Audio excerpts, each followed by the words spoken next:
All right, hello everyone, and happy not yet New Year's Eve. Hello everyone. Yes. Thank you all for joining us right here in Peace Center. You're going to hear from some really amazing writers. I'm not including myself in that category, but you're going to hear from some really amazing writers this evening. And we are very, very grateful to be here in the home and the space of Thryft. So before we start this evening's literary activities, I'm just going to invite Eddie, who is I don't know what title you have, but boss man, does that work? The boss man of Thryft, to say a little bit about this space, why we are here, and also where the toilets are. All right, so Eddie. Hi everyone, thanks for coming. So my name is Eddie, I'm one of the co-founders of Thryft. So Thryft is running this space here we call Second Story. We have 6 units here. So just to give you a brief orientation, so this unit is where the women's wear is. Then we have a books unit over there, and then menswear unit over here. Then along this row, we have 3 more units where we set up some different curated themes. So the first one is actually vintage and rare books, and then the middle one is actually literature, and then at the end in the corner is curated women's wear we call like a capsule wardrobe, which is the idea of staple pieces you could mix around. Yeah, so when you're free later, please feel free to browse. And if you want to grab a drink, we have a fridge over here. We have craft beers from this partner called Get Some. So you can find me and myself or Ben over there if I'm not around. Yeah, so you can just grab some things there. And there's non-alcoholic drinks as well. Yeah, a little bit of context about this space. We are really fortunate to be here because Peace Center actually has already been sold and it will be demolished soon. So this is our very last month here. Yeah, so this will be only until 27 January. Yeah, so very glad to be able to host events in this space together with Ethos Books. I'm very glad to have the authors here today and I hope everyone enjoy yourselves. Thank you. Ah, yes, the toilets. So there are 2 toilets. The Peace Center one is here all the way at the end. So just go out and then walk straight to the end. There's another one that's around the same distance, which is the Wilkie Edge one. So you can cross the link bridge and in the diagonal left corner, you will see the toilet. Yeah, so you can choose either one later. Thanks very much, Eddie, and round of applause to Thryft for hosting us once again this evening. The next person I'm going to invite up is equally important to this evening, and that's Kage, who is the publisher of Ethos Books and Pagesetters. All of the authors you're going to hear from this evening have been or will soon be Ethos Books or Pagesetters authors. And this evening you're going to hear some sneak peeks from new collections that are coming out in 2024. But making all of that possible is Kage. I think everything that Theo said tonight is correct, except the last part, because publishing is never a one-person work. In fact, all of you today, you're going to help to promote the works of these readers tonight, because I'm sure something will catch your imagination today. I can't tell you where the toilets are. I do know where the loading, unloading bay is, if you want to know that. Yeah. I feel it's very wonderful to be partnering with Thryft because the shared economy is really important. As a publisher, we put out new books, we print copies that draw on paper. So we also have to think about how to work with partners like Thryft, who are really upcycling, recycling, and doing the good things that I hope we will have a better idea of doing in future. So it's a wonderful evening to be here in Peace Center. I feel that the name itself, when Theo suggested this, I was very glad because a lot of things make sense. One thing that I noted was that Theo very readily said, hey, I want to organize something. So if in future any of you want to organize things with Ethos, come forward because we are looking for partnerships. So have a wonderful evening. Thank you, everybody. Yeah. What Kage neglected to mention is that you can buy books this evening. So there is a table over there with a QR code that you can scan to give money to Ethos. If after you give money, you want to take away a book, also can, okay? So there are a bunch of books that are facing this way, i.e. facing me, which are pay-as-you-wish titles, right? And then there are also some new titles that you can get from Ethos. So I encourage all of you to check that out later. All the good things on the left, i.e. books, and on the right, i.e. beer, will be available during the intermission later. There will be a break. Poets are not cruel.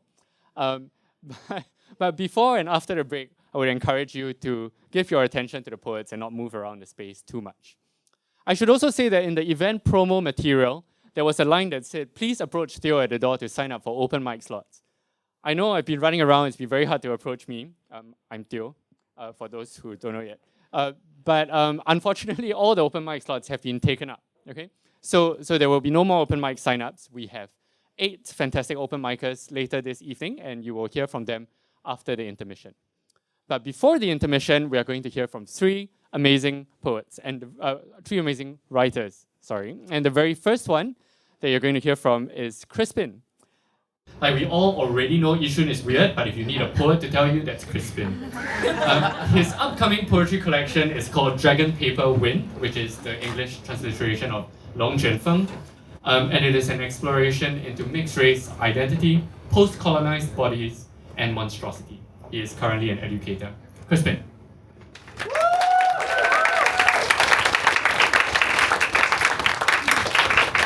Thank you, Theo, for that amazing introduction. Okay, I'll just start first by just reading a poem from the collection, okay? So here it goes. The title of this poem is called Origin Story. I was born 5 minutes into the year of the dragon, meaning I was precisely the weight of an ingot. While I was cradled in my mother's bosom, my tongue was cleaved by the blunt tip of a pen as my father scribbled my existence on a nurse's form, reattaching my bloodied umbilical cord to every blank the government made mandatory. He made sure to fill every gap and grid with a letter or hyphen until what was left were not blanks but sighs, signs of the trouble that was to come. My father said, when I was born, the doctor spent an hour examining me before determining that my face was yellow from jaundice, comparing scale to skin, my wings too porous for flight, lungs too weak to breathe fire. Sometimes when races mix, a monster emerges from confused genetic material. In my mother's culture, the dragon is a revered great beast of luck, the emperor's favorite. While in my father's religion, it is a metaphor for Satan, pierced in the heart by George's great spear. Here lies a baby trying to rip itself apart. The doctor kept me under observation for 3 days to see if my cells undergo further mitosis. Outside the nursery, my parents peered through the divider at their wheezing son, praying to their gods. For protection or an exorcism, nobody was sure. All right, thank you. Hi, everybody. My name's Crispin. Wow, I see some of my students are here. Okay, very awkward. All right, luckily I'm not holding a beer in my hands. Maybe later. I am a poet. I also write some essays. I also write reviews for QLRS. I have a collection that's coming out next year. It's called Dragon Paper Wind, or Long Juan Feng. And it really explores what I just read out, which is basically the notion of mixed race, identity, what does it mean to come from 2 different cultures, and monstrosity. I'll explain these later in a few of my poems. It's quite interesting that this collection is coming out in 2024, which is the year of the dragon, because I was born the year of the dragon, so that makes me 36 next year. Very auspicious that this collection is coming out, but also a reinvention of myself. So I have like a ton of these origin story poems inside, and they all deal with various aspects of how I think the mixed race fits into the way I was born. And it touches everything on music, on ethnicity, on the year I was born. There's lots of poems on comic book characters, poems on Miles Morales, if you like Spider-Man. So there are many of these poems. But I thought I would talk a little bit more about the problems of mixing, cultural mixing. And so this is my second poem called Comprador. If you don't know what a comprador is, historically a comprador is a person who is sort of the middle person between the colonizer and the colonized.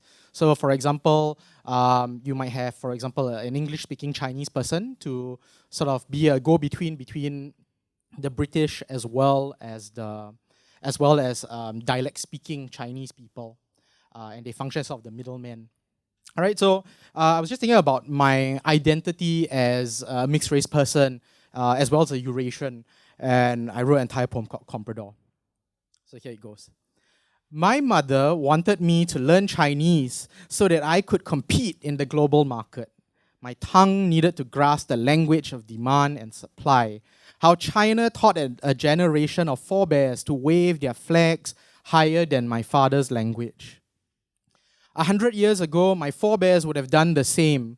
Working the markets for the orang putih, they would negotiate with the locals for their land and tear down their houses for go-downs by the riverside. Sometimes, if they were lucky, the orang putih would give a few dollars more. Every other language I've learnt, I've begun comparing its syntax with English, whether each adjective sits before or after the noun, how the language contemplates its plenitudes. I know no other way than to do this. Compromise, verb. To make a dishonorable or shameful concession. For example, he compromised his homeland for a few dollars more. When I first bit down hard on my tongue and tasted blood, I wanted to siphon its betrayal in my mouth.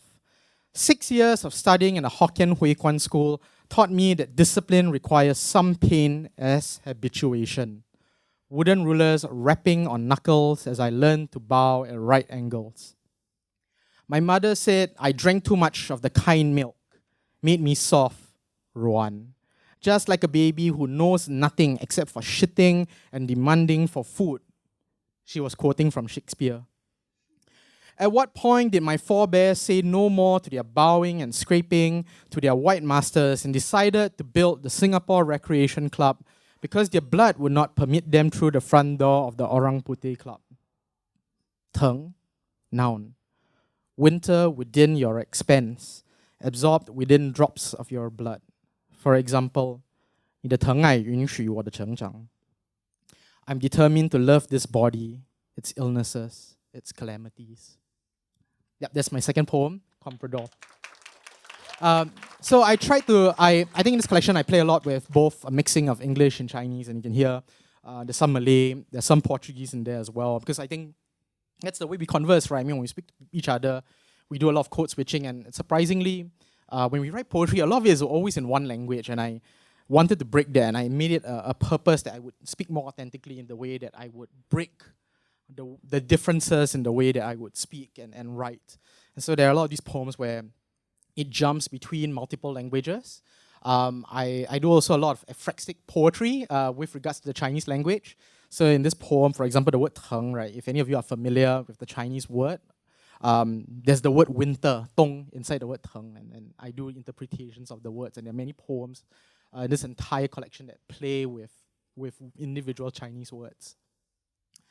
So, I've many of these kinds of poems that sort of deal with sort of origin stories. I'm going to read another origin story, and I thought I would share some of the inspiration behind some of the poems. So the next poem is, it's called Origin Story 3. The first one is called Origin Story 2. I think draws a lot of attention to one of my favorite, or one of the books that has played a great inspiration to this entire collection, which is actually the Bible. I use it more in the way that the Bible employs, poetic form, because it's influenced me a lot in the way that I write as well. And so this one employs some of the ways that the Gospel sort of talks about the genealogy of Jesus Christ. And I thought I would do the very same thing with thinking about my own genealogy. Now, one of the things that I struggle a lot when I was writing this collection is to face some of the hard truths of what does it mean to be Eurasian or mixed race. And one of the things that I came to, which was such a hard question, was that I was trying to trace my own history. So I found out that my great-grandfather came from Penang, and then from there, my ancestors came from Goa, and then from Goa, before Goa, they came from Zanzibar in Africa. So I was thinking to myself, my surname is Rodriguez, for those of you who don't know. At what point did I become a mixed race or Eurasian person? And I had to contend with one of the greatest, I think, difficulties when I was writing this, which was at some point in my genealogy, somebody in my family might have been a victim of sexual assault. You know, whether or not this was a decision or was consent involved, at some point that was also the beginning of sort of this strand of mixed culture. And that was something that came about when I was writing, and I had a very difficult time confronting it as well. And so I wrote a few poems with regards to this. It was also a chance to talk about the women in the family who are often forgotten, because you know the surname you keep is patrilineal, right? But It's all the women that you kind of forget along the way. And when I was writing this collection, it took me 5 years to write. My grandmother passed away. And when my grandmother passed away, was my father's mother, I wanted to kind of capture her memory as well. And so there are many poems in there that are dedicated to my grandmother, but also at the same time trying to find out and to reclaim all these women who are missing. So this collection takes a bit of inspiration from the Bible, but also at the same time, I just want to put a content warning first that there's going to be discussion about sexual assault and violence. All right. It's also probably the only poem in this entire collection that involves some form of audience participation. All right. So I'm going to put on my mic in a bit. I think you can hear me without my mic. Okay. So later I will be. I actually need to clap, but unfortunately I'm spend one hand holding my mobile phone. So I will be slapping my thigh. If you can later, there'll be a cadence, and you can clap along. All right. All right. So this is origin story 3.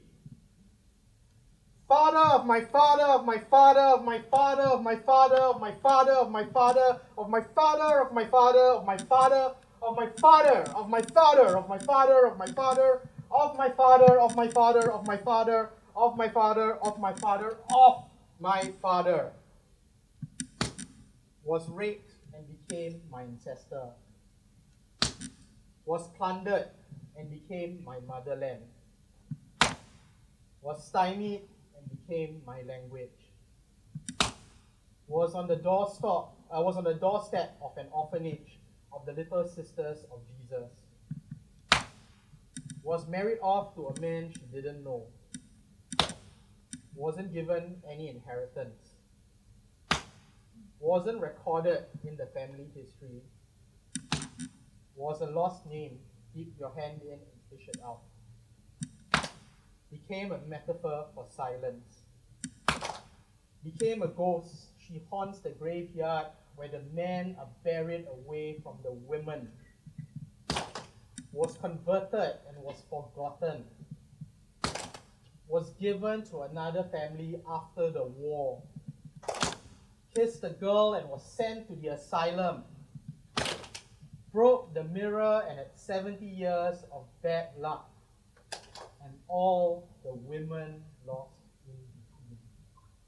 Yeah, that's my poem, or that's origin story 3. So yeah, so I wrote all these stories about basically who I am, and I received really good advice. I went on a residency 2 years ago with the National Centre for Writing in the UK, and I met a wonderful poet by the name of Will Harris, and he told me his philosophy when it came to poetry, and he said instead of thinking of poetry as catharsis, this idea of wound healing, I would like you to think of poetry as microsurgery. I want you to cut deeper and deeper and deeper with every poem you write. And you feel, the moment you feel that wound is healed over, cut it again with a finer blade. And so many of these poems deal with that. So part of this collection was to talk about mixed race, and I did a lot of research on monstrosity. So I found out that the word monster has the same root word as the word demonstrate, monstrum. All right. So apparently in Greek mythology, if you go back to the Greeks, monsters were created as a fusion of 2 different parts. And what happened was that because of that fusion, it was seen as unnatural, and therefore you needed a hero to come and slay that monster. And so I thought about that with regards to the idea of mixed race. And so this is my final poem. I thought I would write a poem and deal with monsters. And so in this collection, there are many poems that are self-portraits, and they all deal with different monsters. And so this is one of my favorite, which is Self-Portrait as Caliban. So if you don't know, Caliban is from The Tempest. As if taught to curse this language, the taste of bitter acid, all snarl and sick, all postule, all proxy, the shamed victim, moon-calf monster. What Prospero said I had to imbibe, the language on which I profited and gambled, only to learn that I, too, was Prospero, having moored myself here. What about my language? Sycorax, she dead, left me alone, all quiet and unfattened, left to float downstream, no marker. I can't go back to her. Sycorax, the mother who orphaned her son. Another nursed me. I must then pay homage. Left to sleep, dreaming of an imagined home, in the absence of language, I learn to snore. Thank you, everybody. Thank you.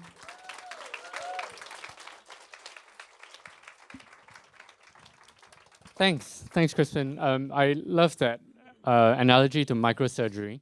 I was having breakfast with an older novelist a few days ago, and she said that for a novel to hit home, the author has to draw a thimbleful of her own blood. So that really resonated with what you said. The next author we're going to hear from is a writer of fiction, and we're going to invite Prasanthi Ram, who is the author of 9 Yard Saris, which I'm going to wave in your face. 9 Yard Saris, buy this book. Okay. Prasanthi is a full-time writing lecturer and the co-founder and fiction editor of Mahogany Journal. Her debut work of fiction, 9 Yard Saris, was released just this year by Ethos Books. Prasanthi.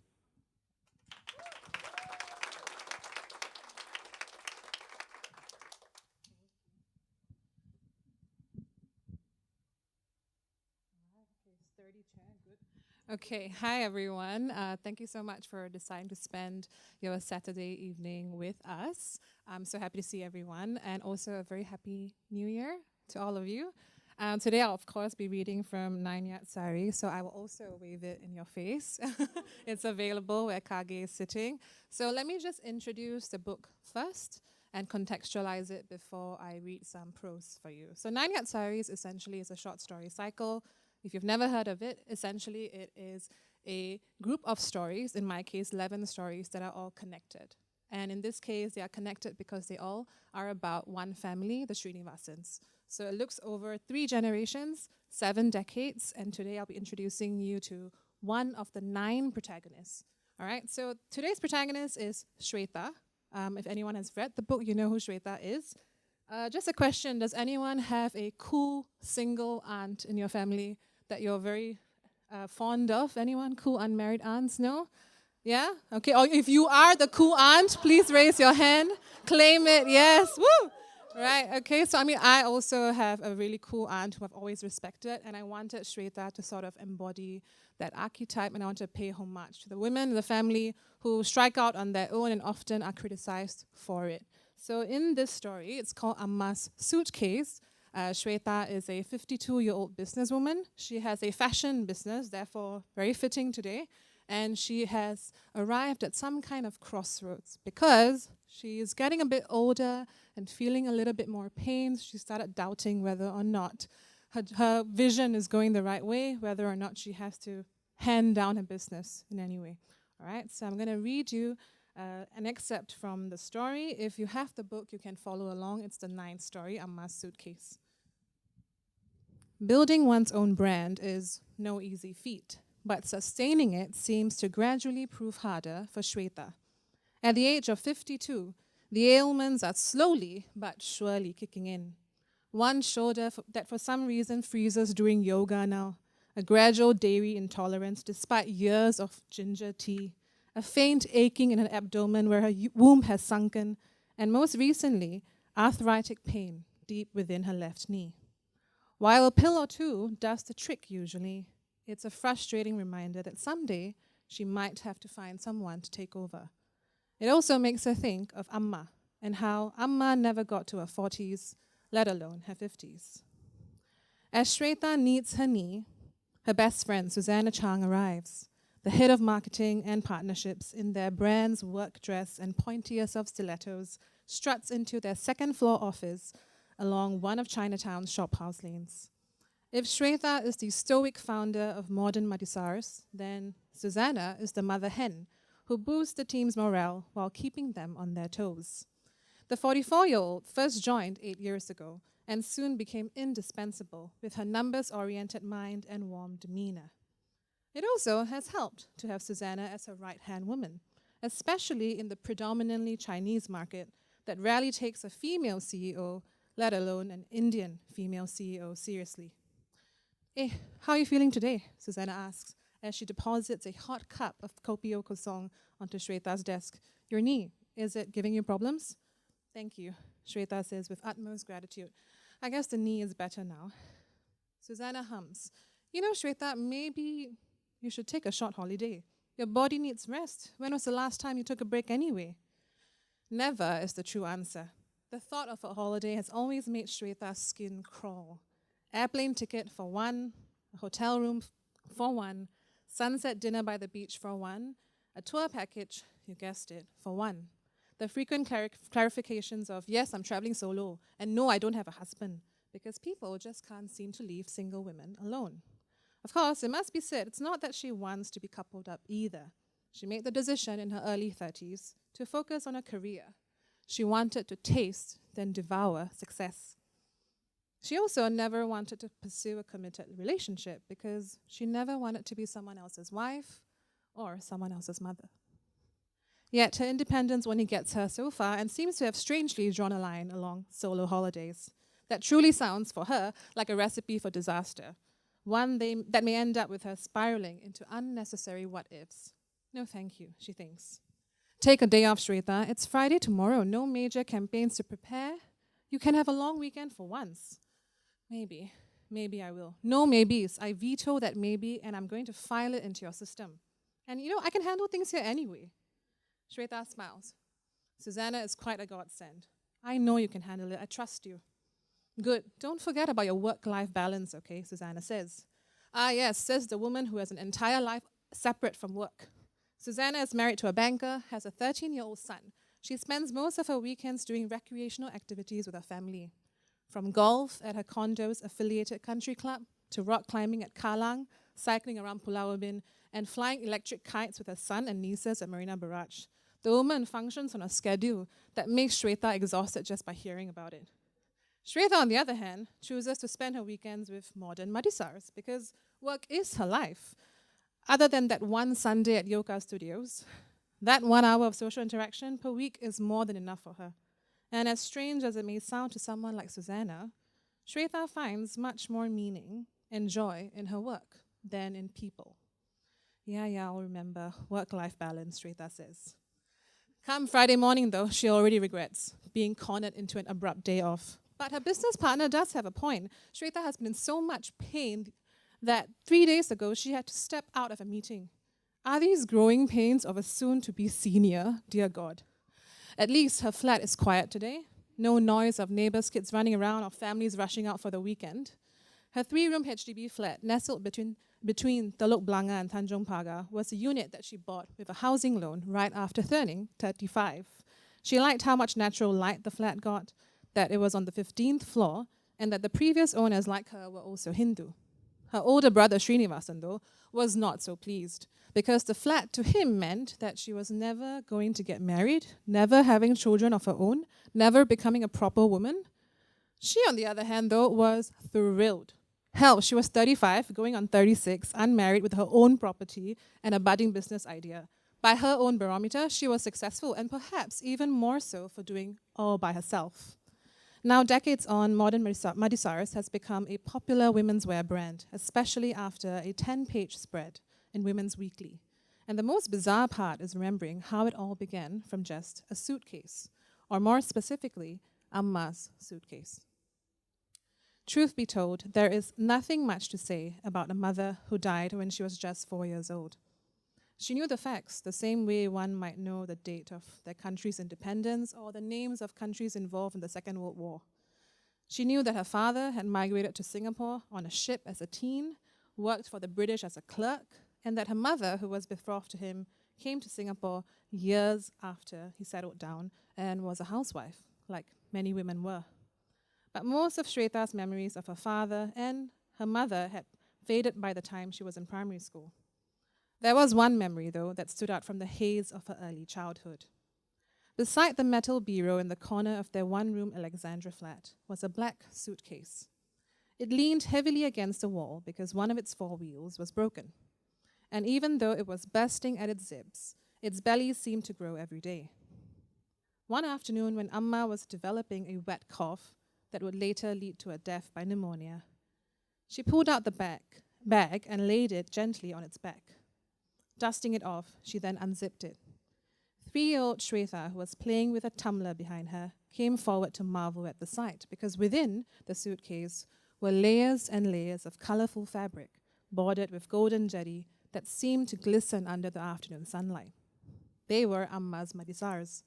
9 yards of cloth made from a mix of soft, breathable cotton and the most exquisite of South Indian silks that Shweta would only understand the value of years later. Seeing her daughter's innocent intrigue at the twinkle of dust floating out of the suitcase into the air, Amma smiled and said, "One day, these will all be yours, Kadna." Alas, if only Amma had known that one day would come a little too soon, or that Shweta, even as an adult woman, would never be entitled to wear her mother's madisars either. Yeah, so that's all from me. Thank you so much, everyone. And if you're interested, please buy the book. It's available today, and also buy everyone else's books. Thank you so much. There you go. Thank you.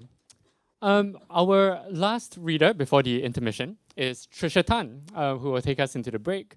Trisha's book, Patient History, will be coming out with Ethos next year in April, I believe.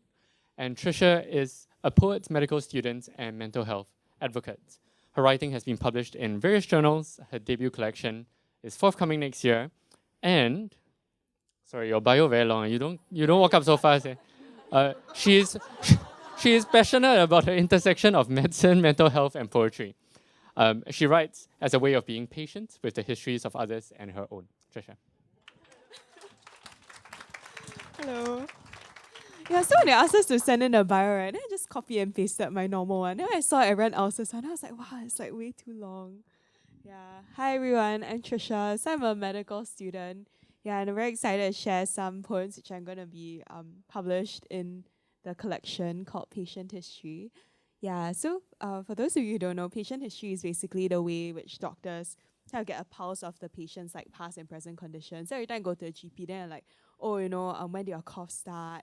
And they ask like, oh, do you smoke and stuff like that. Yeah, but for me, I really meditated on what like patient history meant to me. I think for me, it's really about beyond that. So it's like, how can we be patient really with the history of like others and our own?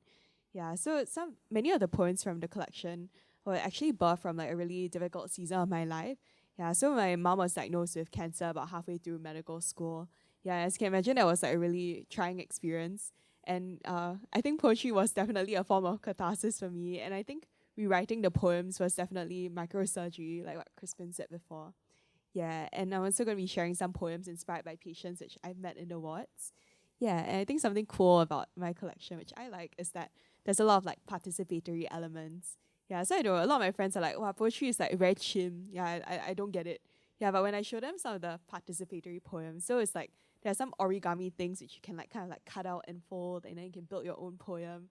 Yeah, then they're like, oh, it's cool. Like makes me like want to buy a book. And I'm like, okay, thanks. Yeah, so the first poem I'm going to be sharing is inspired by one of the patients I met in my third year of school. Yeah, so it was this 19-year-old guy. Then he came in with like a lump in his groin. Yeah, then they went to go and like dissect it. Then they found out that it was like lymphoma, which is a form of cancer with lymph nodes lah. Yeah, so I remember he was really like distressed throughout the entire experience. Then because I kept going into the ward as part of like school, right? Yeah, then I kind of got to like journey with him a little bit before he was sent out for chemo lah. And I think at the end then he was really hopeful, and I think that inspired me like the whole journey. Yeah, so the poem is called Lymphomas, a Fairy Tale. Yeah. A diagnosis calling for a trust fund in pixie dust. Simply believe. You're 20 thin and tired.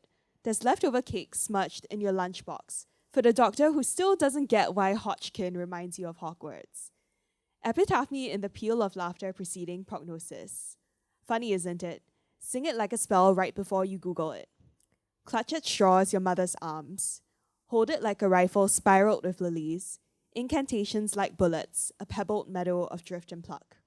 Fracture every joint supplying doubt. If it means life again, say you'd kill for it. Say you've peeled the petals, empty bouquets lost, whirling in the humdrum blur of November. Find me metaphors for metastasis. Tell me everything but the numbers. Tell me the tumor bears satchelled secrets. Some oak's whispers winding up my vessels. Jack and the Beanstalk, all picture books and play pretend. Tell me chemo's a pillow fight, my body quilting and unquilting itself to sleeve out gremlins. Tell me my blood's drawn as rubied arms for the queen. Tell me the drugs are potions labeled drink me, that'll shrink the bad bits, teleport me someplace new. Tell the doctor there's room for fairy tale in every histology report. Say you're not floating wishes up to genies, just the universe. Say you're Aurora and the Cancer a Disney villain. Say it doesn't matter if no one sees the fairies because you've wired them enough trust in pixie dust. Say if they found the Cancer and X marks the spot. Say you're Sleeping Beauty and the books say you'll wake when the right drug comes. Say you've been reading and now trust in zodiacs. In the end, it's only planetary. All dragons rise again. Okay, that's my first poem. Yeah.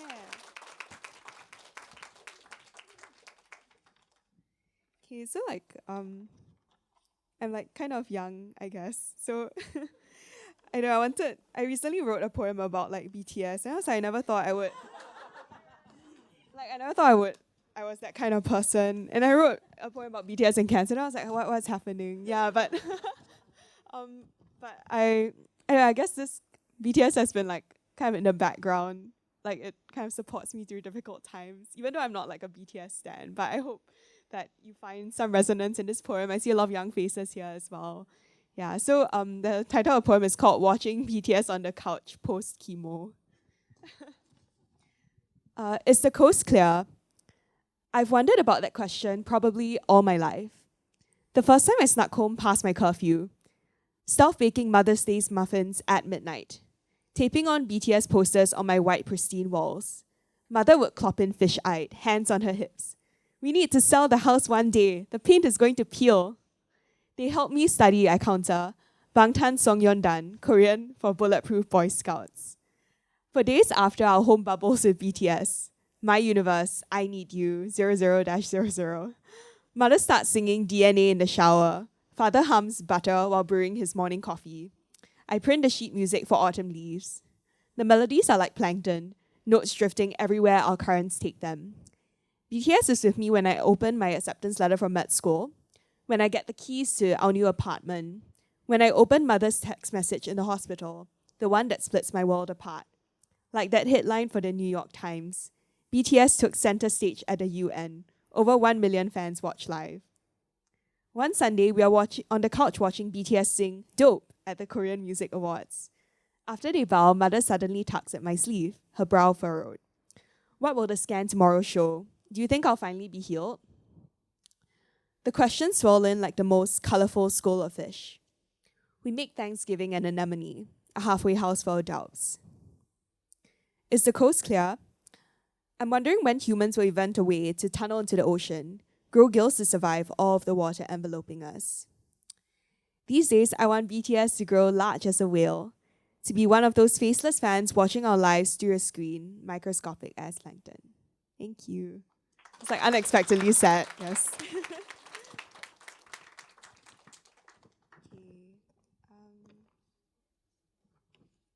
Sorry, I couldn't decide, so I like printed quite a few stuff. But don't worry, it won't be that long. So the next poem I'll be reading is called Holding Last Season's Sephora Occasion Palette Over Wattsing. Yeah, so it's one of the visual ones I talked about. So it's like a legit eyeshadow palette. Yeah.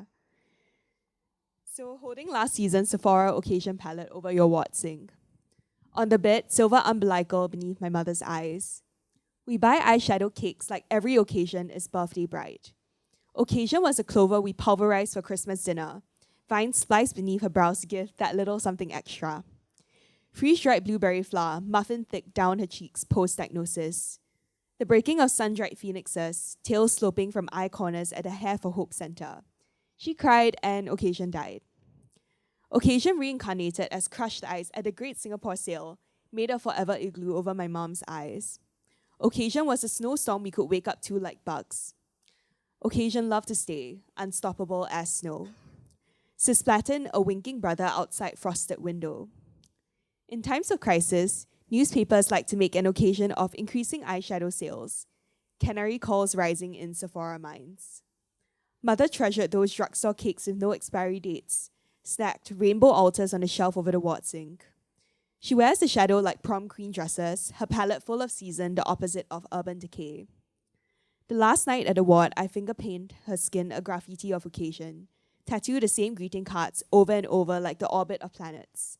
Fully healed, happy exit, to be continued. Eyeshadow names like street signs the long way home. Yeah. If you want to read the street sign names, you can buy my book when it comes out next year. Yes. Okay, and the last poem I'll read is called I Never Thought We Would Smile Through the Chemo, but we did. Yeah. Okay, so I never thought we would smile through the chemo, but we did.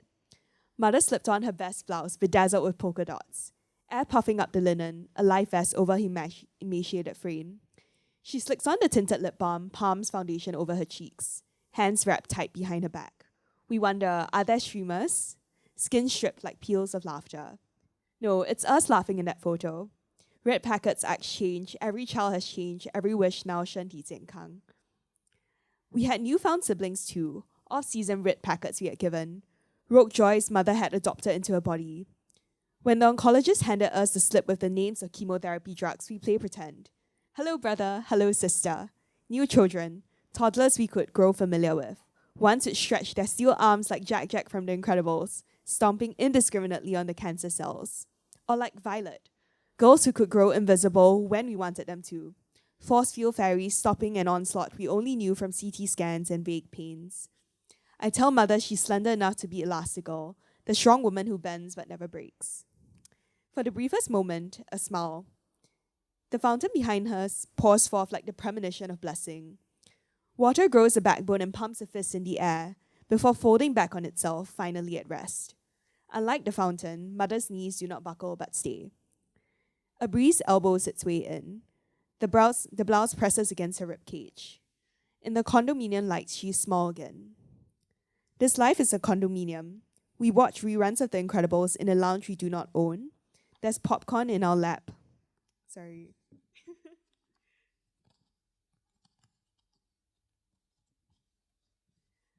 There's popcorn in our lap, the man upstairs we call when the TV stops working. Outside, a plastic garden overgrown with the scent of spring. I want to relive the photograph like a boomerang, storyboard the sixth member of The Incredibles, one who wields time like a fidget spinner. We would be unimaginative about it, name him Brother Time. Reduce the odds of his non-existence, live in the cliché, the one with clean endings. I never thought we would smile through the chemo, but we did. Yeah. Thank you. Yeah, thanks for taking the time to come down to listen to all of us, and I'll hand over the mic to Theo for the intermission. Thanks, Trisha. One of the job hazards of organizing events like these is that you're always looking at your watch when people are reading. So just now when Trisha said, don't worry, I'm not going to read all of them, the reassurance was meant for me. No. Okay, so now it's the intermission, and it's 8:18 or so. I will start off the open mic segment at exactly 8:30, okay? So you have a little bit more than 10 minutes to go to the bathroom, buy some books, buy some clothes, etc. We'll see you all back here at 8:30. All right, so very shortly, we're just going to start our open mic segment. Shall we have the lights lower again, just like earlier? Create some vibes up front. The open micers actually don't have any idea of which order they're going in, because it will be a surprise, except for the first and last readers. Just a reminder to everyone who is coming up to read for the open mic that we have readers before and after you. So if we could generally keep your reading to just one poem, one 3 to 4 minute long poem, or 2 very short poems, that would be excellent, so that we can make sure that we have enough time to hear from everyone who is signed up to here to speak. So the first person who is going to start our open mic segment, I nearly said open our open mic segment, is Max. Max, a big round of applause for Max. Yeah.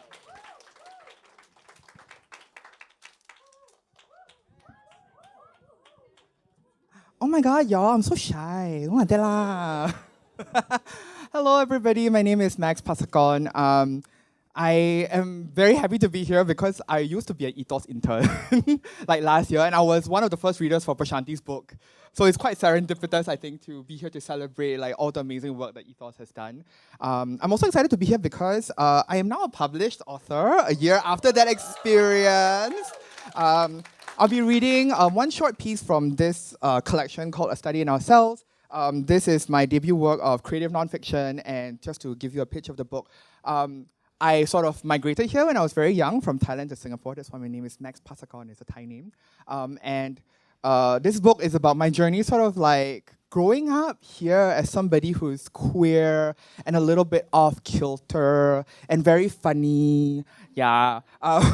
So I'm gonna read one piece from it so that we keep to the time. This is part of a 3-piece series titled after Thai words, so to respond to Crispin's sort of multilingual thing also. This middle piece is titled Rak. Before this is titled Lak, and the piece after this is titled Rak. So the series go Lak, Rak, and Rak. Oh, fancy. The first piece, Lak, basically means to drag. That's the Thai translation. The second piece, Rak, means to root. And the last piece, Rak, is to love. So you can see sort of like the phonic play with that. So I'm going to read the middle piece, Rak. My father once told me I would travel the world because in Chinese astrology, I was born under the guidance of a horse, a rabbit, and a rat. They are travelers that know to run.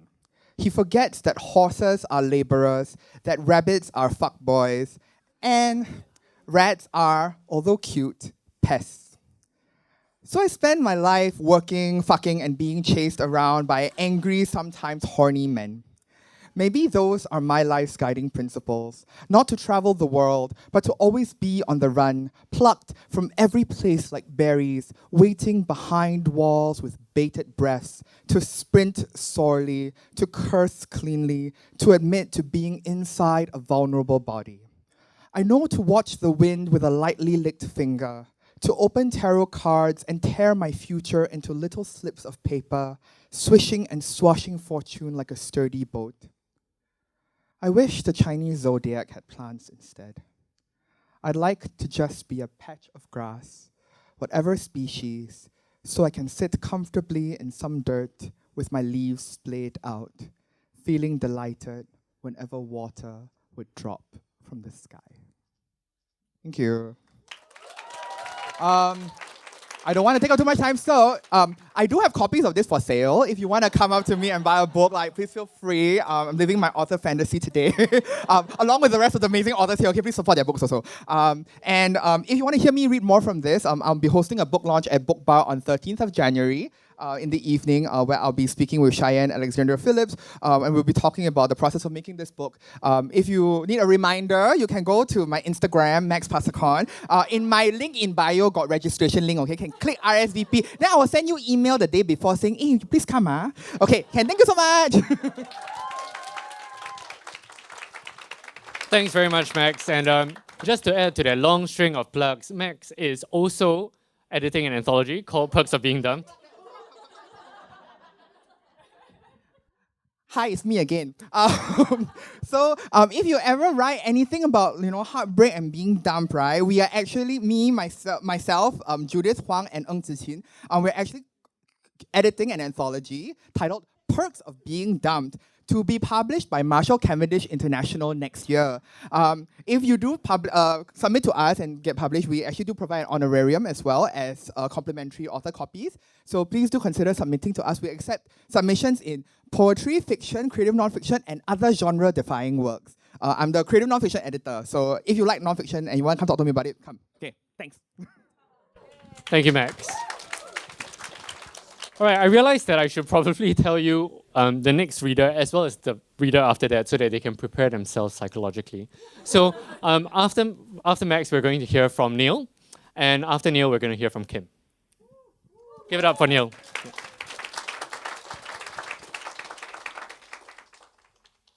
Thanks. No problem. Yeah, my name's Neil Daswani. I think some of you have heard from me before. Many of you have not, but I won't hold that against you. And let's see.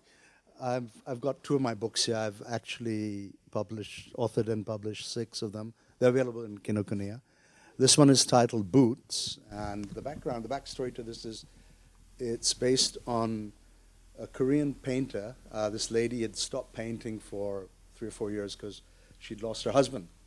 And then one day, chancing upon her deceased husband's boots, she picked up a brush and started to paint. And that painting, a copy of that painting came into my hands. Unfortunately, I don't have it here.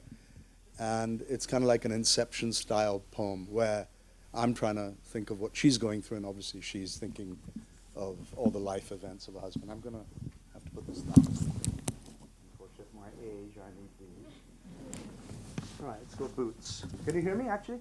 Yes. So I don't need that. Okay. That should be put away safely. Okay. I don't need that. Boots. And as I go through the poem, I just encourage you to listen out for references to boots. Down at heel, these tired twins have seen better days. Buff and burnish, spit and polish, they never felt the pinch. Accomplices to your tiptoed tread towards the threshold of each morn. Springer spaniels to your stride as you slipped out the gates of dawn. Shock absorbers that tramped through your day, through the mindless march, the senseless slog, trusted footmen that you put away when you walked back through the doors of dusk. These seams held both weld and vamp, kept your toes from the cold and damp, took you through sludge and slush, through puddled pavements and mush, sturdy stalkers at the final ramp when you chose to opt out of the rush. Scarred and scuffed at the toe, when once in an unseemly rage you lashed out at a can, only to kick it farther down the road.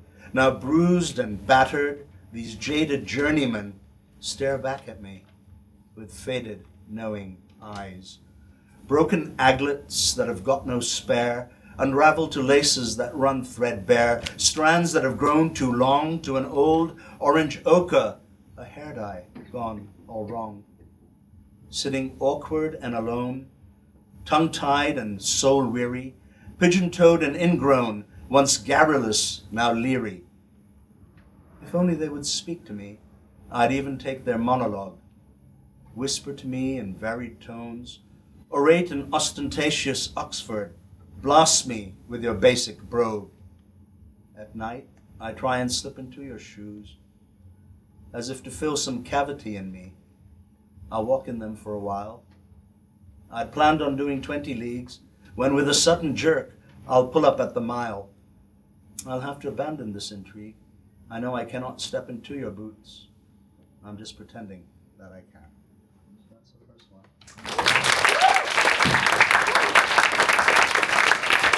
And the second I'm going to read, it's a very short one, don't worry. All right. One cue. Okay.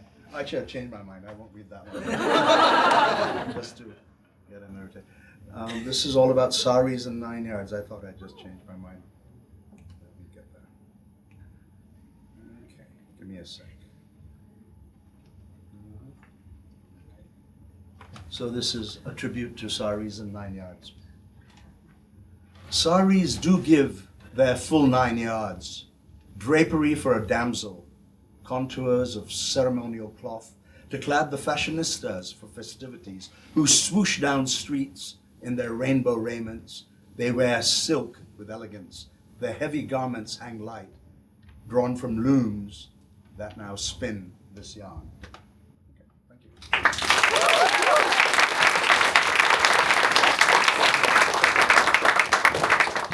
Thanks very much, Neil. And now we'll hear from Kim. After this, we'll hear from Angela.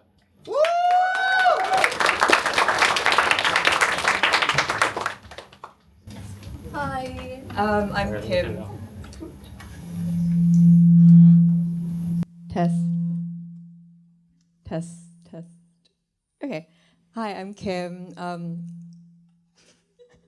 I'm gonna try and read 2 very quick poems, so I'll be quick. This first one is called Requiem for Leaving. It was published in Copy Break, which Max edits for, and you should totally submit to. Another plug for Max. But this is Requiem for Leaving. Tracing the perimeter of where I left you is a dog, arched and whimpering, pacing in half-time, already finding new suns to chase, wrenching pit out of gut, already prying itself apart. In this, the mimosa learns to relive, leaves unfurling towards sky. Light descends from stem and arrives in the dog's jaw. It is dashing the whole way home. When I say I cannot love you, it is not an invitation. Do not mistake emptiness for space. In the apartment, there is a box, and in it croons beautiful things, ticket stubs and t-shirts, all whole and undecayed. There will always be something singing our song. Listen. I am always breaking things in this lifetime. Let us leave this one unscathed, flee the city before the eruption, before ash prints our mark onto the walls. Let us not stay. To do so would unmake us raw, would be to carry an egg in the dog's mouth, yolk begging to burst into day. Thanks. Okay, this second one very quickly, it's called 157 after the bus route. And it's because I lived overseas for a bit and then I came back and I realized that the route had like somewhat changed quite significantly and I was very affronted by it. So then I wrote this poem. 157. On the bus from Beauty World, I glimpse a ghost of you, past the benches earmarked by loss, the repainted school buildings, all of the jostling bodies, their grief made interesting by youth. Meanwhile, ours has yellowed. Ours has gone yellowed, bone on pavement, traipsing after the quicker route home. Where have you carried your guilt to? Here is mine, skinned and shivering in the front seat of the upper deck, a life mildewed beyond recognition. Hope constantly performing, an ache for all to see. The stones in our throats have lost their imperative. A bloated appetite is all we have left. There are holes everywhere, in tessellated seats, our pores, the memory of your humid loving. I want to be held, but there are easier things to do. The bus turns. This is not a route that I know. Panic, briefly. Its claws reeking tributaries through fog on screen. The heart speaks, and I wipe. Plexiglass declares a new tunnel. Cement now bookending what once was our sky. See, it says, horizons can shift, are shifting. The tar on highways can rearrange pain. The dead can be exhumed to make space for new roads. You can unknow the way home. Thank you.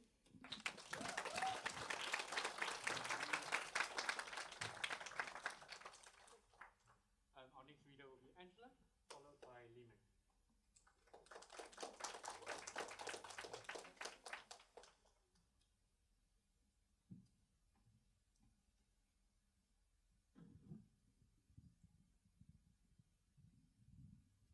This poem is called Precision, content warning, a mention of suicide.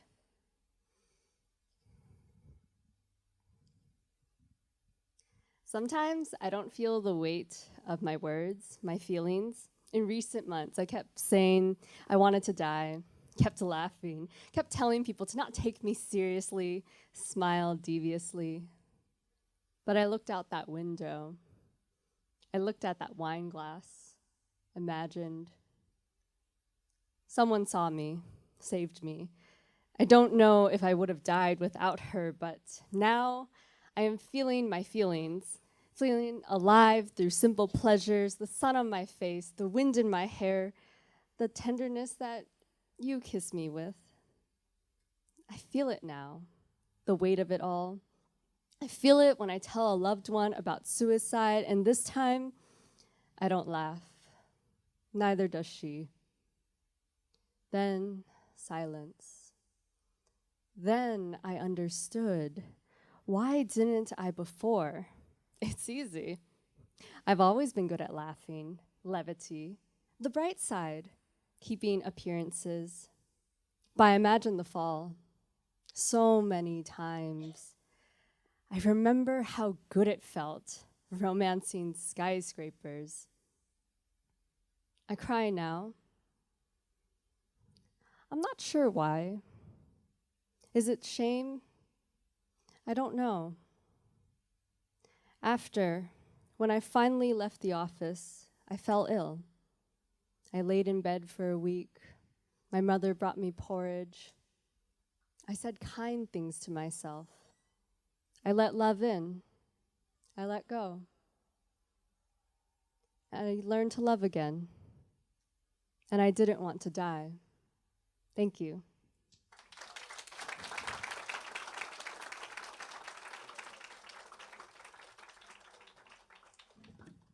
Thanks very much, Angela. And as Li Ming makes her way up, no worries, the next reader after that will be Ryan.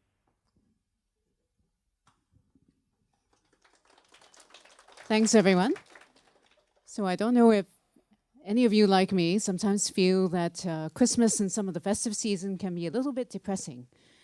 I certainly did. So I wrote this poem called Snow Globe, which is a little mixture of Christmas and horror.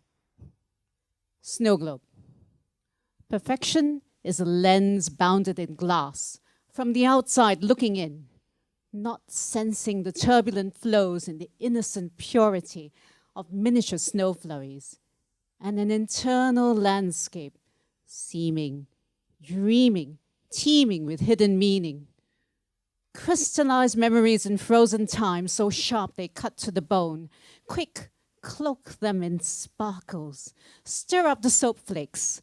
Wash clean reality and assume the seeming, the dreaming, binding all with the gleaming. But dreams are a short step from nightmares, and purity but sterility writ over. What lies beneath, whitewashed with lies bedecked, to preserve the seeming, the dreaming. Sweet tunes mask the screaming. Cold, hard and sealed from without, my fingernails make no impression. Perfection preserved, unchanging through eternity. All I am is the seeming, the dreaming. There is no intervening. Thank you.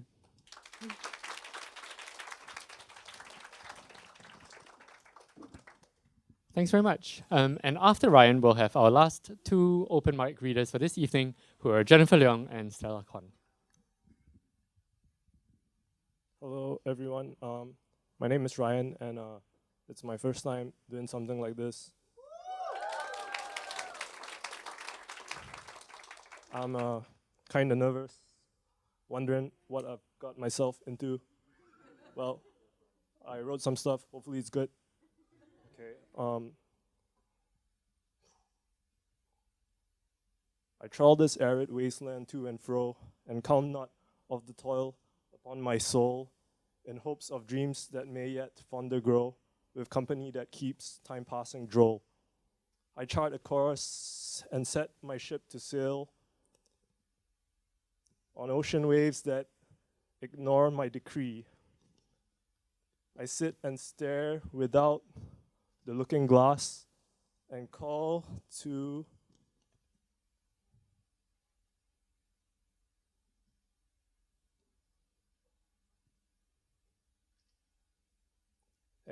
where the desert meets the sea. In want of joy, there is no other way, but can I count my sufferings decreased to contemplate how one would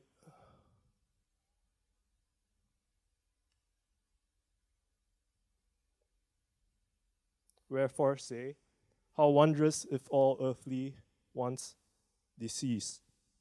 To the brighter days I would my time to spend ere the role I play reaches its timely end.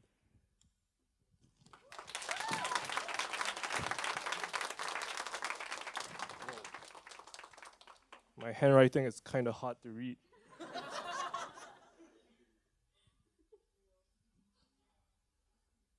And help meet for the first in God's likeness made, the which from Abraham's rib formed while he slept, was Eve by the evil serpent of old Swade, from Eden found them twain without they wept. Thus Adam began his life's toil in mud. To him 2 sons were born, as shaped from clay. The earth had yet to want the taste of blood, ere Cain smote Abel on that fateful day. And soon the wickedness of men did grow, save those inside the ark with God's refuge. All but the seed of Noah was left to sow the 40 days about that great deluge.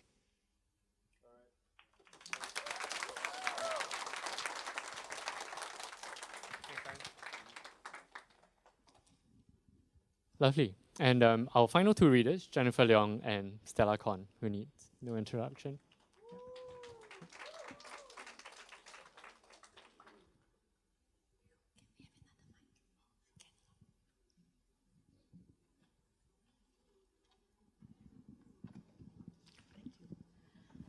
Hi, I'm reading this poem called Peace Centered. It's written specially for today. I spent quite a lot of time here in my years when I was studying. Yeah, so this is Peace Centered. A reduced term and condition from past glory days, broken pieces, fragmented glass, heartache and mime, the mirror blurred, where reflection resides, unreachable, untouchable, the dry mask that pervades a place, the smell of the past approaching impending dusk, the narrow corridors, the vessel's walls weakened, the flow stifled like an ischemic attack, moist gypsum board, plaster fallen in drips and drabs, their utility outrun. Oh, that flicker could be caused by the flick of the switch, issued and overdue invoices. Soon there'll be no more voices in this edifice, no need for plasters to stick over a wound to aid in recovery from football or footfall. Futile tries, guttural cries with waterworks, the purpose of which cannot be redefined. Peace centers where each is where it was, locked in the past, never lost. The local coffee shops, one called Sorry, the aroma of coffee, the promise of laksa beckoned many. The piano shop with scores of music, sometimes a piano tried and tested or a cello played. Dental and medical clinics with receptionists calling patients' names in sing-song fashion, dotting the upper floors, sight in time unseen. There's no mistaking the photocopying tailor-made shops. The persons within, the kacang putih seller just outside the center. Having moved on, they go on living centered in memory, evocative of when peace like a river attendeth my way. It is well with my soul. It is well with my soul. Peace like a river attendeth my way. Sight in time unseen, the persons within, just outside the center, the local coffee shops, patients' names in sing-song fashion, guttural cries, a reduced term and condition. Oh, that flicker, the smell of the past, approaching the impending dusk. Each is where it was. A reduced term and condition. Thank you.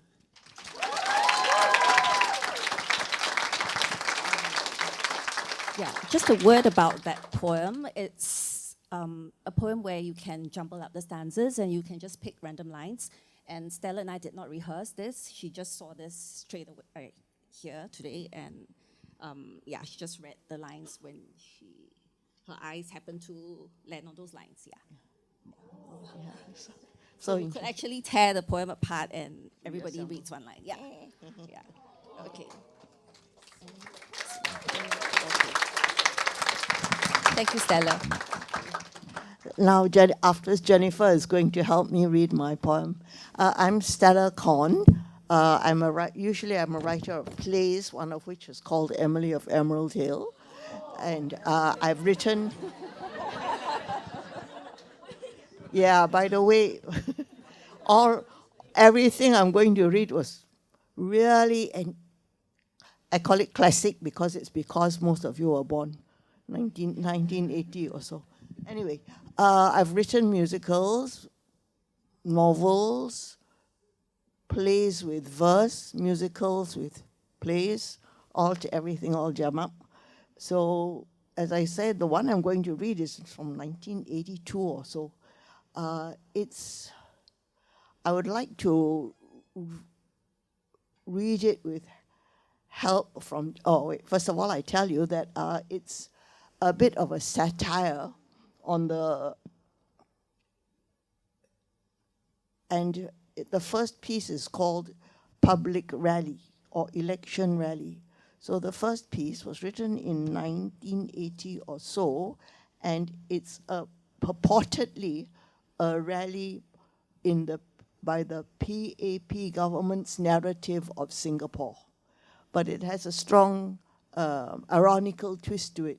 Now, the first time I read this, it's part of a play, you can see the irony in the play. When I read it to an audience in 1990s, they didn't get the irony, and it was a time when, let's say, the mood of the time was different from what it had been in the 1980s, and the poem was not well received by the audience.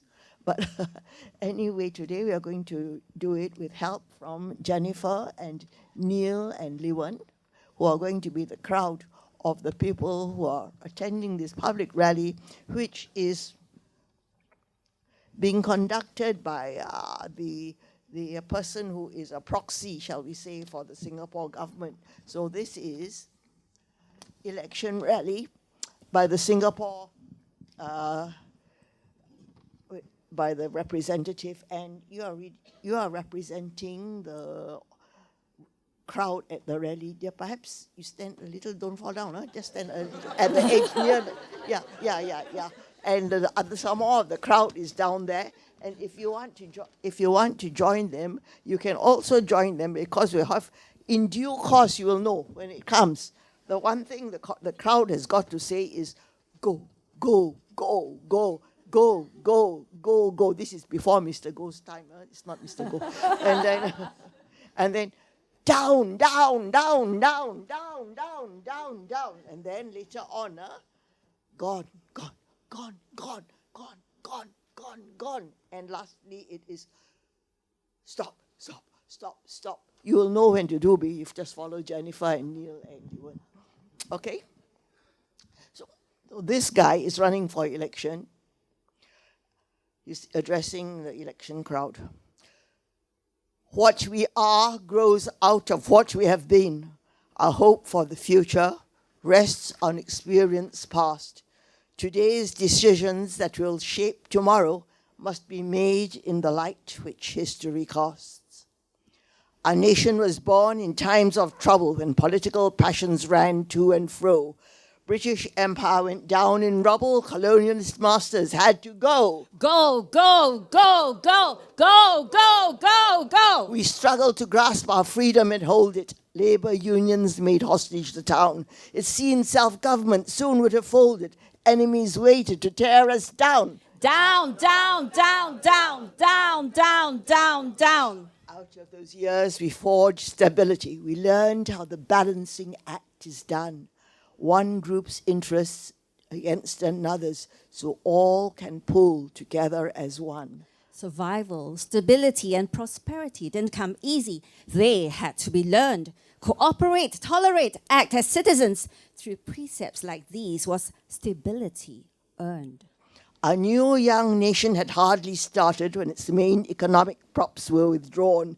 A main employer overnight departed. A commercial hinterland was suddenly gone. Gone, gone, gone, gone, gone, gone, gone, gone. Dark forebodings of doom were spoken. Unemployment would rise and imports would drop. We could not survive with our rice bowl broken. They said our economy soon would stop. Stop, stop, stop, stop, stop, stop, stop, stop. Out of that crisis, we salvaged survival, found alternative ways for jobs to be made. Skill and persistence must be our resources. We built industries and pushed up trade. Survival, stability, and prosperity seemed impossible. Newly begun diligence, discipline, bold initiative. Only through these our survival was won. Survival, stability, and prosperity. These we won, and you know the cost. Should our determination falter, all we have gained could well be lost. All our gains could well be lost. Cost well be lost, well lost the cost. This is the time when you are asked to renew your commitment, to confirm the mandate of those who have led you. Consider your own best interests. Consider your past and your future. I lack no confidence you will rightly judge what to do. Go and vote.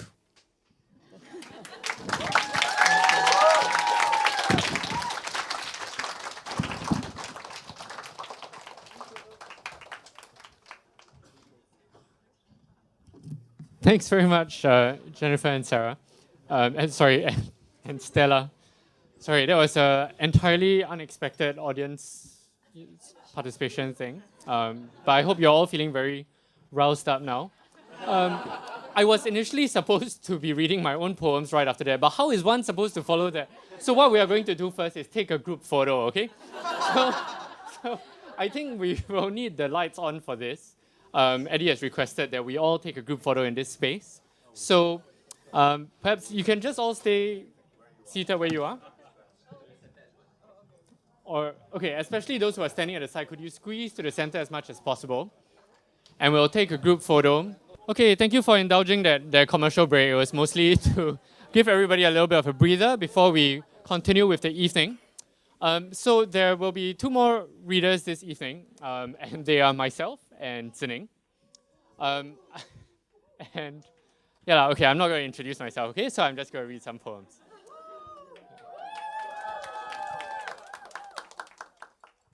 I'm really glad that actually that Stella and Jennifer read that poem, which is a public speech. Because in my line of work, I happen to write a lot of those, especially for politicians to read out. So today, actually, the first poem that I'm going to share, inspired by that, is a poem that is taken from a speech. And since we are thinking about redevelopment and dislocation and the destruction of built heritage this evening, this poem was actually written in the wake of the Bukit Ho Swee fire of 1968. And my family at the time lived in Bukit Ho Swee, and their home was, well, this is on my mom's side, and their home was burned down and they were moved to Commonwealth Crescent. But right after that, there was a government official who came down to visit those who had been displaced, and this was the speech that he made. Lightly edited, of course, I'm a poet. Okay. Okay, nowadays we don't write speeches like that already, okay?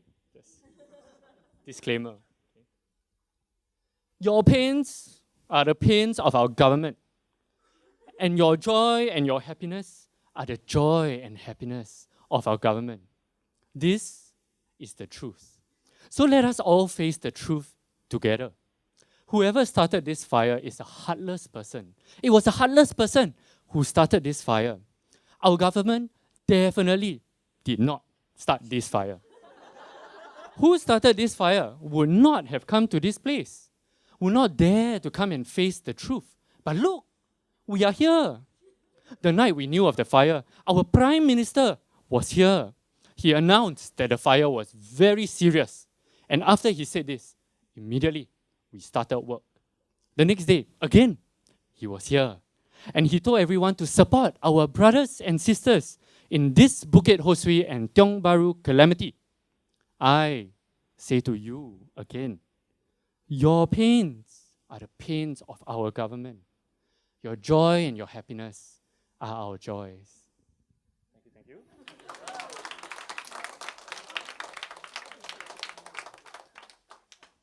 I'm currently working on a series of poems that looks at dislocation within the space of our city from many different perspectives. I have not written a poem about Peace Center yet, but after tonight, I guess I have to. Instead, what I have here are a bunch of poems about other buildings that have been torn down. Yay! So I'm going to read a poem now about Pearl Bank. Some of you will be familiar with Pearl Bank. I used to work at the Ministry of Health, which is on the hill opposite Pearl Bank. So going to work, it used to be one of the things that I look out for, right? And then one day, suddenly, it wasn't there. So this is Pearl Bank. Pearl Bank. The pillars, too, regret this. The columns are full of outcry. Staircases weep, and the glass doors whose wheels are still running in their tracks. In the driveway, left in haste, are possessions too big for the moving van. A bed frame, a mahjong table with its tiles discarded, a winning hand. After this morning's rain, a smell of death has come to roost among the debris. Look closely. Someone has emptied out the living out here onto the street. It is a difficult thing to see a building gape, and gape even wider than the gap between its two front teeth. Maybe it was the architecture that singled it out. Socialist and so unfit for our times. No room now for rooms like these. Level lives, a piece of God's blue sky for everyone. Capital, land. The price has changed, though old factors remain. What then?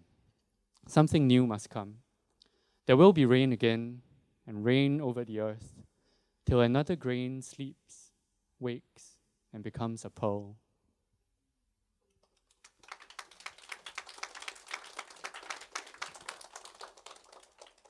I don't know what y'all did on National Day this year, but I spent last year's National Day in the abandoned estate of Tanglin Halt. And Tanglin Halt, as some of you will also know, has been slated for redevelopment. The food center has been torn down, and a bunch of flats will also soon be demolished. Their residents have been moved diagonally across the road to the Dawson estate. But it's always nice to go and sit in some of these empty neighborhoods and to see just what isn't there and what is. Tanglin Halt. Sunday afternoon and the market empty. Happy 57th National Day, proclaims a banner hung for no one, as sheets of paper bang the padlocked doors. Elsewhere, red lions are falling from the sky, and here a flag riots in the August heat, trapped mid-flutter by a bamboo rack. As ferns run amok along the wall's crevasses, overthrow the tiles from their brick-red roofs. Now and then, a wasp dares to clamor against the sweetness of my cup. Something has possessed the estate, filled it with the sort of quiet that would wake a child. Disbelieving, pigeons mob the square, raise grievances in voices long and loud. Stripped of its leather, a cobbler's old seat rallies the crowd.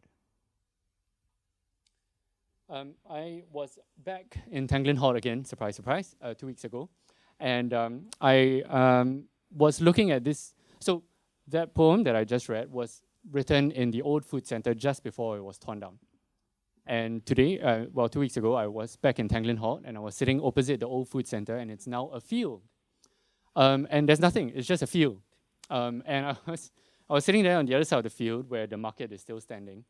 And there were a bunch of old men who were also there to have breakfast. And we were all just sitting there and looking at this field. And we're looking and looking as if looking would bring back the buildings and the food center and all of that, right? So I was looking at this field and I was trying to think of a way to write about a field. And I put down like 5 words and I was like, it's a field lah, right? I mean, how much can I say about a field? So then I thought a bit more. I thought that actually quite a lot can come from a field in different ways. We all come from some field or another. And so this is a poem called From a Field. It's in 5 parts, and each part uses the word field in a different way. 1. From a field, something rises, harrying the grass, a cloud the height of trees. Before our eyes, the earth gives up its water. wavers. Where stood the cobbler's shelf, now this apparition, this watermark, levels with the air. 2. Once barely wide enough, the road, now shorn of its buildings, has grown to fill the space under the awnings. It is the view.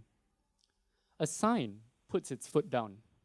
Block 46-2, 46-3, and then a little arrow, as if all it took were to look harder in that direction. But squinting does no good. Beyond the shaved road, so many coarse blades fielding the sun's rays. 3.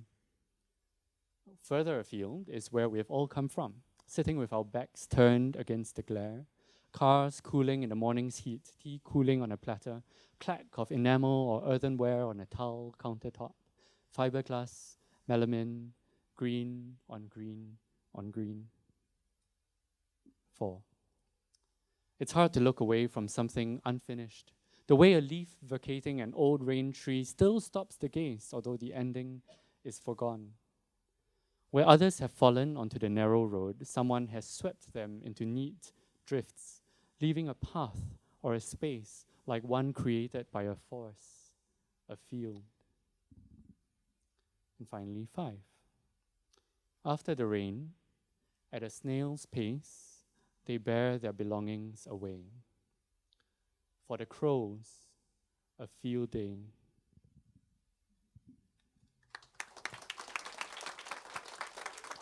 Just going to read one last poem before I introduce Zining. I'm supposed to plug this book, which is my book, which is was first published actually almost 10 years ago now, but has now been newly reprinted by Ethos. Thank you, Ethos. And this book is called Giving Ground. Lots of the poems in there, I was just leafing through it again earlier today, thinking what I should read this evening. Lots of the poems in there don't actually feel like they were written by me anymore. I think they were written by a different person, 10 years past. But this different person, actually quite interesting, I found. Maybe a little bit more interesting than I am right now. So I'm going to read the last poem in this book, which is called Archaeology, or the second last poem in this book, which is called Archaeology. And it has some strange resonance with what I'm reading this evening.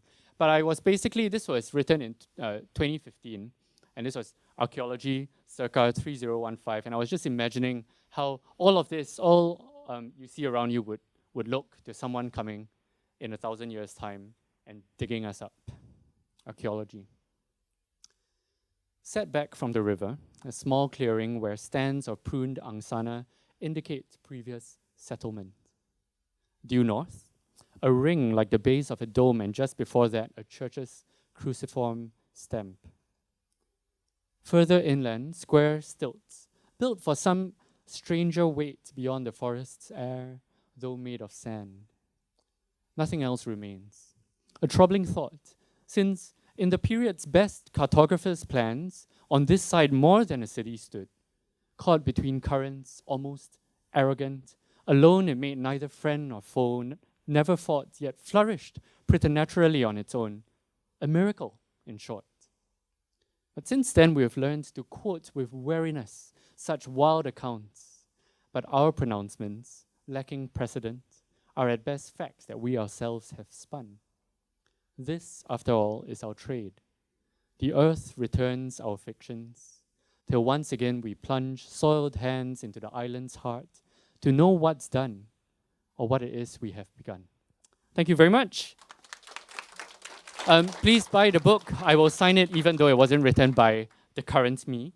We are now going to hear from Mok Zining, who will close this evening. Zining is very special to the evening because she is the new editor at Ethos Books. So give it up for Zining.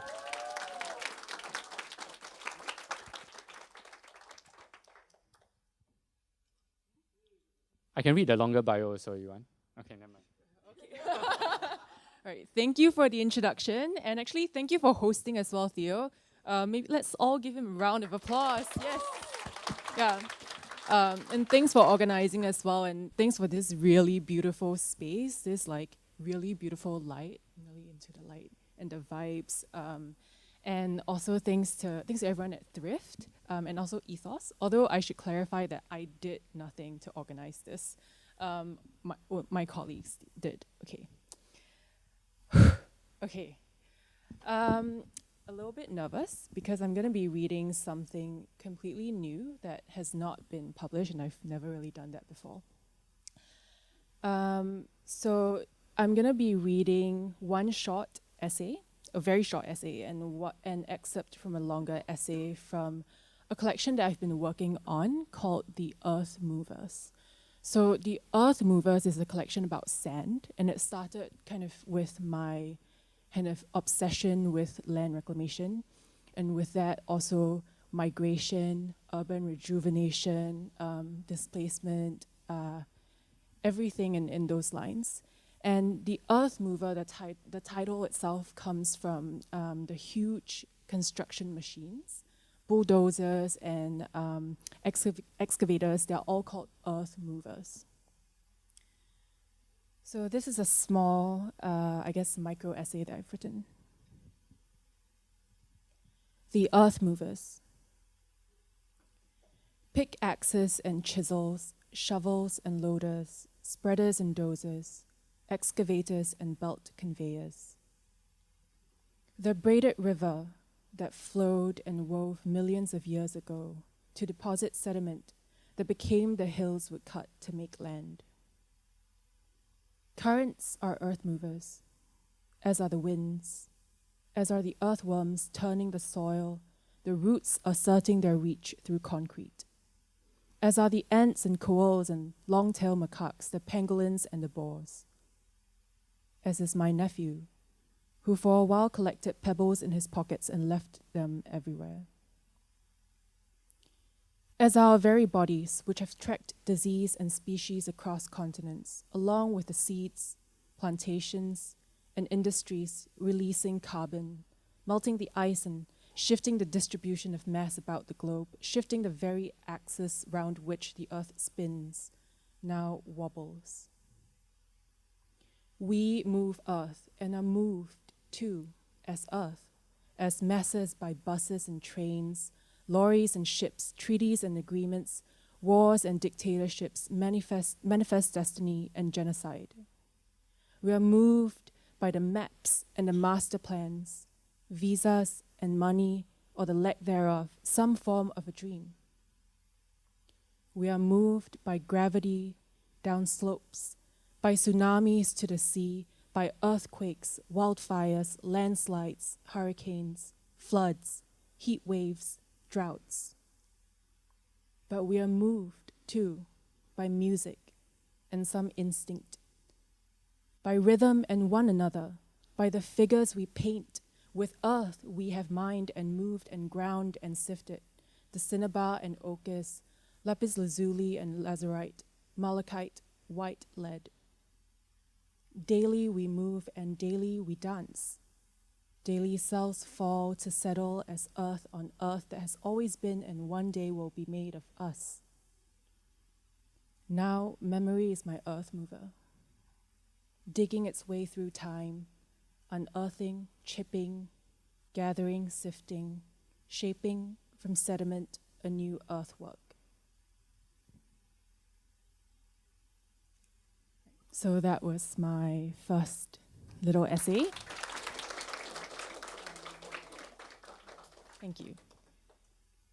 So the next one actually is called The Earth Movers as well, but I've kind of subtitled it A Beach Read.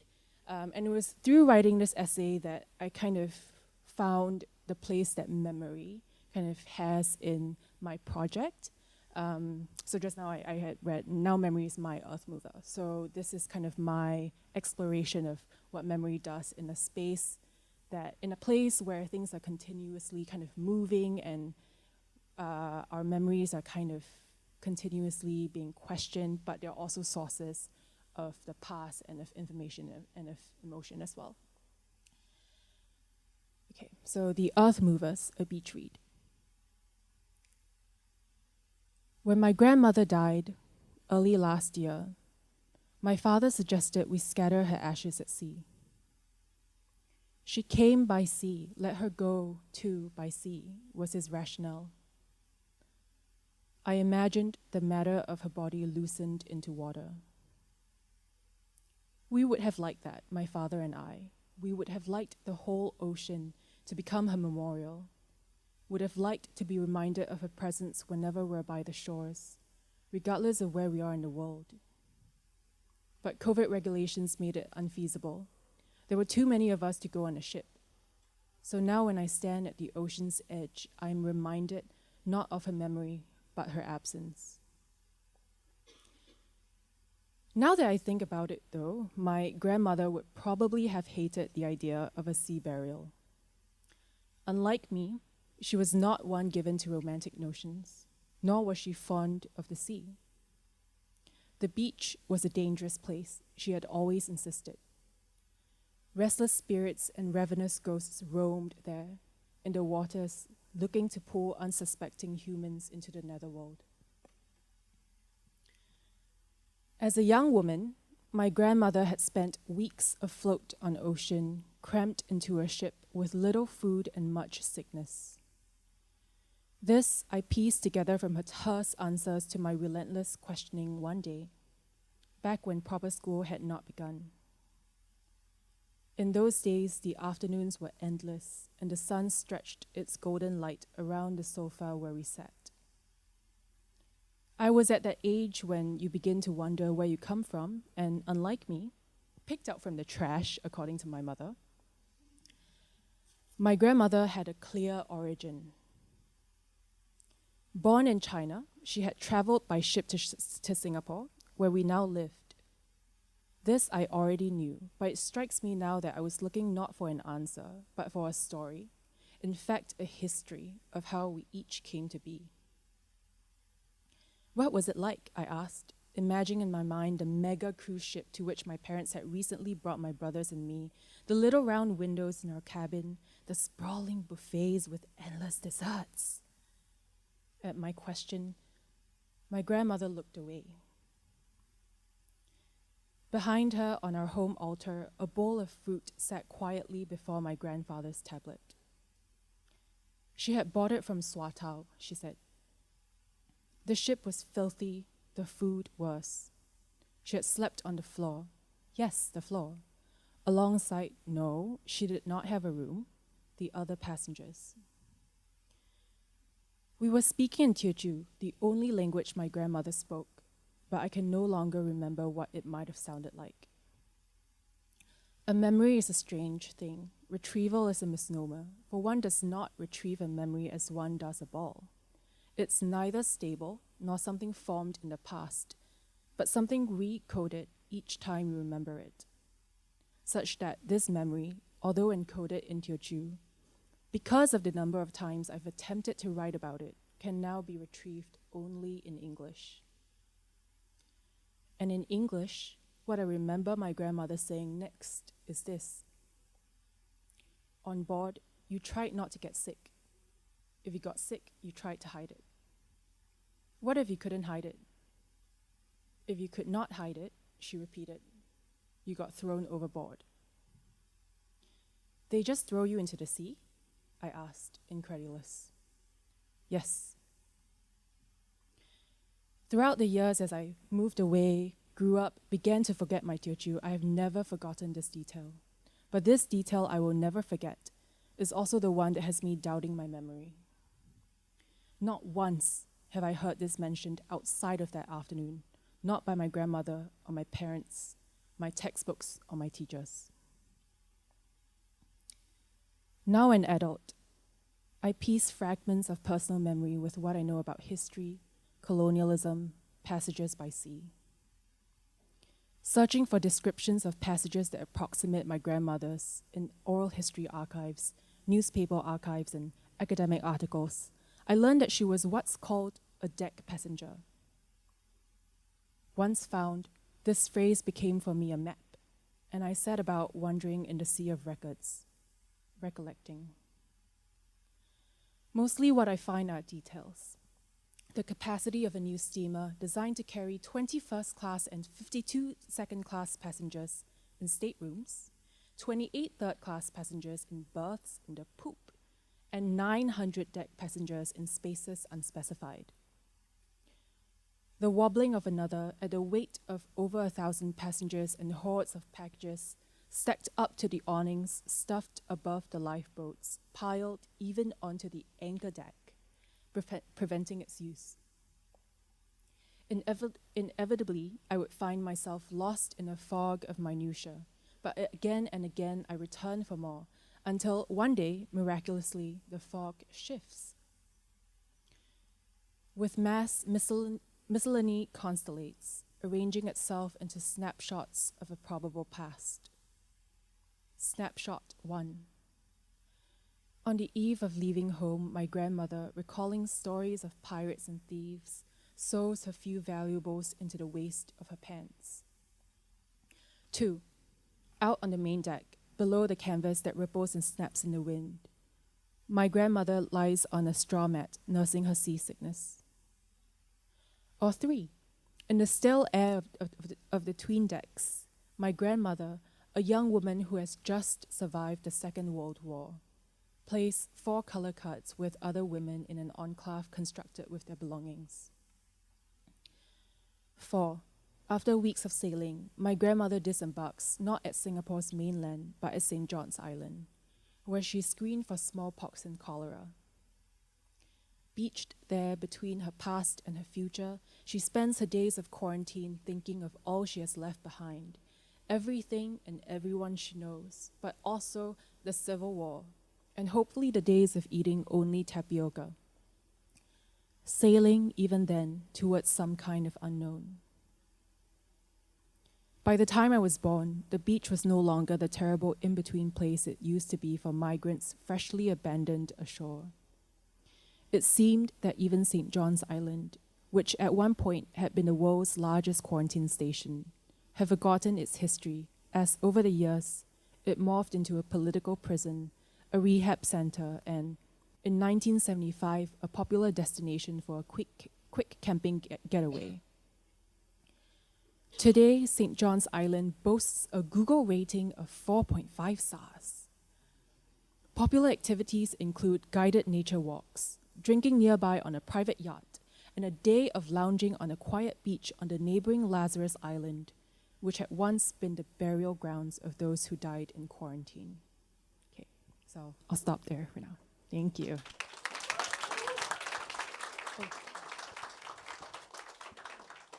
Awesome, thank you.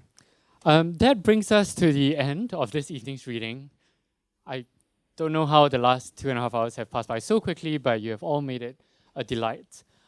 Please buy books. In addition to Prasanti's and my own book, which I mentioned earlier, I think Zinik's book is also available, and I saw a few copies just now, and if there are still any copies left, you all should be ashamed of yourselves. Okay, so go and buy books, and you can linger here until 10:15 p.m. Thank you all very much for spending your evening with us, and Happy New Year.